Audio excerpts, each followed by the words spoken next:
구독과 좋아요, 알람 설정 해주세요. 해주세요. 조우재 수의사님과 함께하는 건강하게 키울래 오. 옹입니다.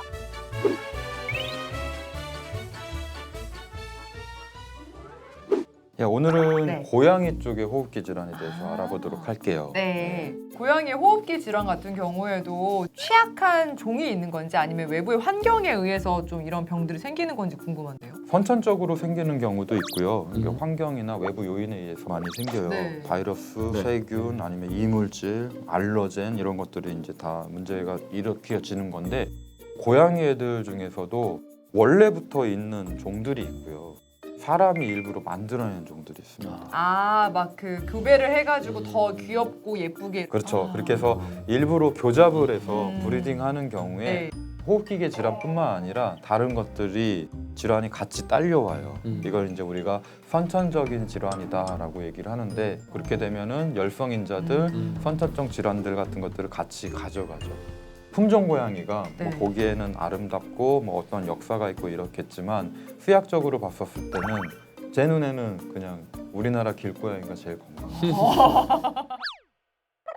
고양이 호흡기 질환은 상부 호흡기 질환과 하부 호흡기 질환으로 나눠진다고 네. 들었는데 이 두 갈래별 이 차이점 좀 되게 부탁드릴게요. 유식해 보이시네요. 뭐 아, 상부, 프로페셔널 뭐 하부, 하셨나요? 네네. 작가님이 써주신 원고예요. 상부, 상부, 이렇게 하부. 나눠요. 호흡기계 질환은 상부 호흡기계 질환이 좀 많이 있는 편이고 하부 호흡기계 질환 같은 경우는 이제 검진을 통해서 알아보는 게 좋습니다. 고양이 천식이라든가 기관지 쪽의 문제들 이런 것들 좀 헷갈리기 쉽기 때문에 네. 진단을 통해서 하는 게 좋고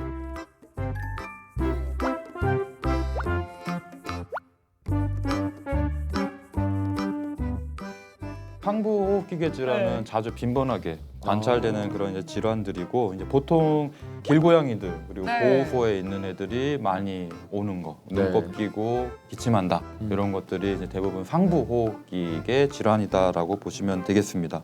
상부 호흡기 질환은 외부 요인에 의해서 많이 생겨요. 네. 바이러스, 네. 세균, 아니면 이물질, 알러젠 이런 것들이 이제 다 문제가 일으켜지는 건데 증상이 일어났다 그러면 이미 감염이 돼 있는 경우가 많이 있어요. 그래서 외부에서 길고양이를 들일 때 보호소에서 입양할 때 우리가 이제 보통 7일에서 14일 격리를 시키라고 합니다. 좀 혹시라도 그렇죠. 모르니까. 얘네들이 이제 호흡기계 질환, 바이러스, 허피스, 칼리시 이런 것들 갖고 있을 수 있으니까 분리를 시키고 14일이 지나서 아무 문제 없다 그러면 이제 들어오게끔 하는. 네. 어떻게 보면은 그 격리가 격리. 검역소 역할을 해요. 한번 혹시라도 모를 네. 가능성.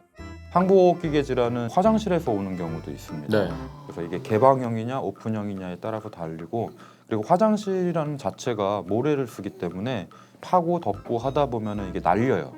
날리는 것들이 이제 자기네들 들어갈 수 하면서 있죠. 네, 그래서 호흡기에 들어가는 경우가 있어서 응고형 모래 쓰면서 자주 갈아주고 오픈돼 있다라면 덜 생기겠죠. 네, 보호자분들이 또 관리하는 거에 따라서 좀 달라질 수 있겠네요. 그럼요. 허피스에 네. 관해서 이 원인과 또 해결법이 궁금해요. 허피스 바이러스는 아주 기생충 같은 애예요. 기회 감염을 하고. 기회감. 우리가 기회주의자라고 어. 얘기하죠. 기회주의자가 어떤 사람이 기회주의자죠? 자기가 이제 좀 유리한 쪽으로 붙었다가 원할 이리 때만. 붙다 저리 붙었다. 그렇죠. 힘센 쪽으로 붙고 붙었다가. 그러잖아요. 예. 허피스 바이러스가 이게 감염이 그래요? 되면 숙주가 세잖아요. 예. 그러면은 쥐죽은 듯이 있어요. 네. 때를 노리나요? 그쵸. 무섭다. 근데 숙주가 약해지잖아요. 네. 그럼 자기들이 막 리플리케이션을 해가지고 막 늘어납니다.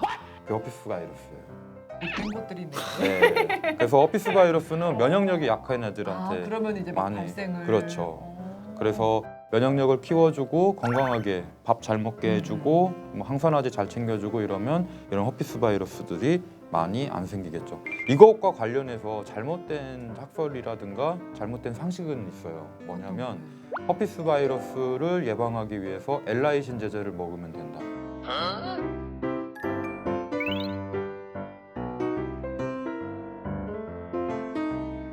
이거는 이제 원리가 이렇거든요.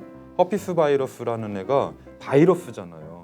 세균이 아니고 곰팡이도 아니고. 네네. 얘가 들어가가지고 이 해가지고 2개로 돼요. 음. 이 해가지고 4개가 되는데 증식이 네네. 그렇죠. 숙주에 있는 몸 안에 있는 영양소를 이용을 합니다. 그 이용하는 게 아미노산인데 허피스 바이러스가 이용하는 아미노산이 아르기닌이라는 아미노산이에요. 근데 그 아르기닌이라는 아미노산은 고양이한테 꼭 필요로 하는 아미노산이거든요. 근데 라이신이라는 게 L폼의 L-라이신이 아르기닌과 많이 비슷해요. 그래서 라이신의 농도가 많이 높게 되면 허피스 바이러스가 자기가 헷갈리는 2개가 되려면 네. 아르기닌이 필요한데 얘도 비슷하네. 비슷한데 헷갈리면서 그렇죠. 약간 굶겨 죽이는 것 같은. 네, 그래서 엘라이신 제제가 도움이 된다, 어쩐다, 뭐 이렇게 해서 예전에 논문이 많이 나왔었는데 네. 지금은 논조가 좀 많이 바뀌었습니다. 지금 건강한 상태에서 라이신 제제를 막 먹이는 거는 전혀 도움이 되진 않습니다. 그렇군요. 거위 기침이나 뭐 리버스 스니징에 대해서 집사분들이 사실 관심 있어하는 분야거든요. 이 원인이나 뭐 네. 증상 이런 거 좀 알 수 있을까요?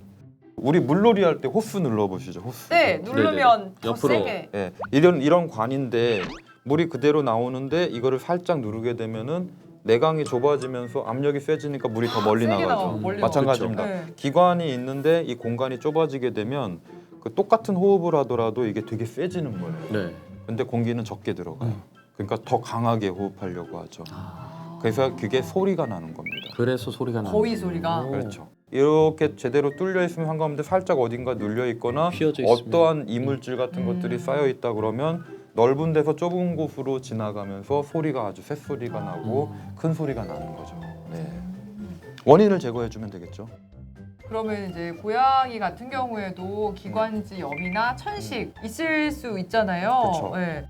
관리해 주는 방법이 제일 좋을 것 같아요. 아. 기관지 쪽에 문제다 그러면은 일단 공기의 질이죠. 공기청정. 환경을 좀 그렇죠. 그리고 자주 환기를 시켜준다던가 아니면 모래를 좀 잘 갈고. 그렇죠. 모래를 네. 잘 갈고 가습기를 틀어준다던가. 네. 가습기. 그렇죠. 우리 군대에 잘 때 불침번들이 하는 게 있어요. 항상 물 뿌리잖아요. 맞아. 네. 애들 호흡기 질환 많이 안 생기게 하고. 갑자기 군대 얘기하니까 여기 급격히 어두워지시는. 잠시 상상했어. 주전자에 물 담아서 주기적으로 이렇게 뿌려줍니다. 가습기를. 그러면은 콜록콜록하고 기침하고 이러는 군인들이 많이 줄어들어요. 군대 갔다 오신 분들은 다 아는 사실. 공감하시네요, 여러분. 네. 뭔가 이 이야기는 빨리 넘어가고 싶네요. 사고 난 거야 어쩔 수 없겠지만 좀 관리해주면 좋을, 호흡기 좋을 어떤 꿀팁 같은 것들이 있을까요? 첫 번째 꿀팁입니다. 원래 네. 호흡기 질환, 칼리시 바이러스, 허피스 바이러스 뭐 여러 가지 호흡기 계통의 것들은 면역이 약한 애들한테 오는 경우가 되게 많이 있어요. 그래서 어렸었을 때 가급적으로 초유를 먹게 해주는 게 좋습니다. 초유에는 엄청난 항체가가 많은 이런 면역 물질들이 많이 네. 들어 있어서 그 초유를 먹으면 안 좋은 환경, 우리가 생각하기에 더러운 환경 이런 데에서도 새끼 고양이들이 아프질 않아요. 개도 마찬가지고.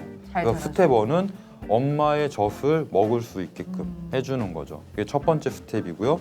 두 번째 스텝은 항체가가 천년만년 가는 건 아니에요. 엄마 젖을 이제 떼는 게 보통 2개월 정도 되면 완전히 뗍니다. 그랬었을 때는 이제 자기가 스스로 면역을 형성해야 되는데 네. 이걸 도와주는 겁니다. 이 면역이 제대로 형성되게 해줄 수 있도록 치명적인 바이러스성 질환에 대한 4종 백신, 5종 백신 이런 백신이 있습니다. 네. 그래서 어미 항체가를 대신할 수 있는 외부에서 항체가를 만들어줄 수 있게 하기 위한 예방접종을 해주는 방법이 스텝 2가 되겠고요. 스텝 3는 항체가가 잘 형성되고 면역이 튼튼하려면 일단 잘 먹어야 돼요. 잘 먹어야죠. 잘 먹고 잘 싸는 주식을 먼저 정해줘야 됩니다. 매번 막 이랬다 저랬다 바꾸고 이렇게 되면 오히려 고양이 입장에서 상당히 스트레스가 될 수가 있고 바뀌는 잘 게. 못 먹을 수도 있습니다. 네네. 그래서 잘 싸고 잘 먹을 수 있는 밸런스가 갖춰진 음식을 정해준 양만큼 먹여주는 거. 이게 스텝 3입니다. 네. 그리고 제일 마지막 스텝 4. 좀 불안하다. 이럴 때는 내가 여유가 있다. 이러면 종합 비타민 제제. 영양제를. 그렇죠. 항산화 제제 많이 빵빵하게 들어가 있는 거, 비타민, 루테인, 비타민 C, 비타민 E, 타우린, 라이코펜, 플라보노이드, 뭐 제아산신, 뭐 아사이베리 무슨 베리류에 들어가 있는 이런 베리류 이런 것들이 들어가 있는 항산화제 먹여주시게 되면 호흡기뿐 아니라 면역력을 증강시켜 주는데 도움이 되고요. 이게 이제 논문에서도 검증이 되는데 비타민 C를 먹인, 비타민 E를 먹인 애들이랑 안 먹인 애들이랑 예방접종을 맞춥니다. 동물복지에 위반되지 않는 예방접종이 뭐가 있냐면 광견병 예방접종을 맞춰요. 그래서 광견병 하나는 항산화제가 들어가 있고 하나는 항산화제가 안 들어가 있는 네. 식단을 먹였는데 네. 둘이 똑같이 광견병 예방접종을 맞추고 나서 몇 개월이 지나고 나서 항체가를 검사합니다.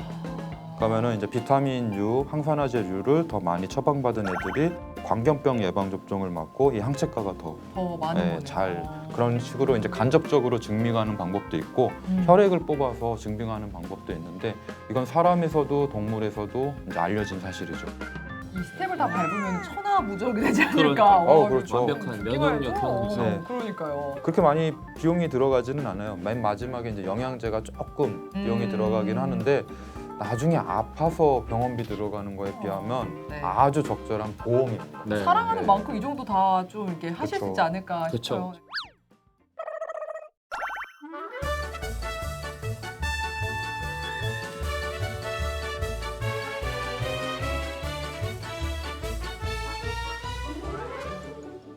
건강하게 키울래. 다음 주에도 만나요.